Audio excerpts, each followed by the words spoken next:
नमस्कार मो ना जितेन्द्रनाथ आस्था मयूरभंज आदिवासी एकता मंचर कोऑर्डिनेटर आज प्रेस मीटा स्पेशली आमर जो 22 तारीख जो घटना घटी विंछ ग्राम एक नाबालिक झील पर जो संख्यालघु संप्रदायर एक युवक ताको असदान करथिला तार प्रतिवाद रे बहरदा छक मुर्मू छक निकटर एक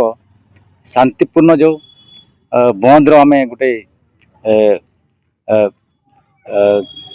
प्रतिवाद जो गाड़ी मोटर बंद करने जो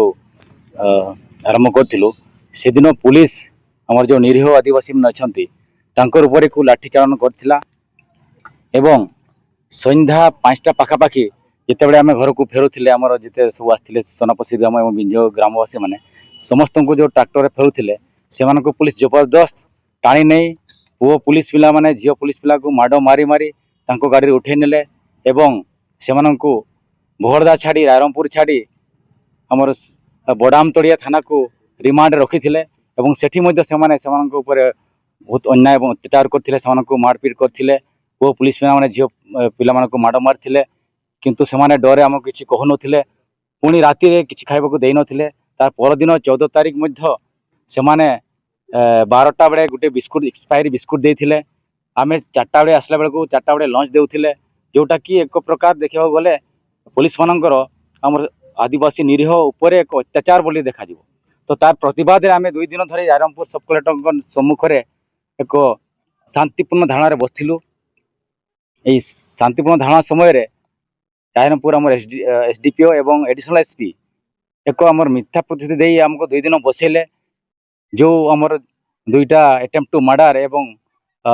बीएनएस रो 118 सेक्शन 2 जोटा कि इलीगल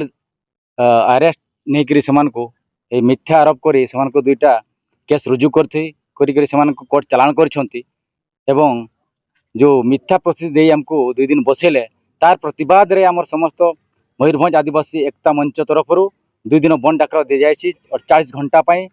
से तारीखटा हूँ 20 तारीख सका 6 घटिका समय 22 तारीख सका 6 घटिया पर्यंत संपूर्ण 52 घाटी बंद पर डाकर देछु एवं यही बंद रे मैं समस्त 52 घाटी जनसाधारण को आह्वान करुछु समस्त आमर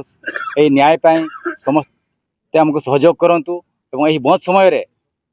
आमे गोटे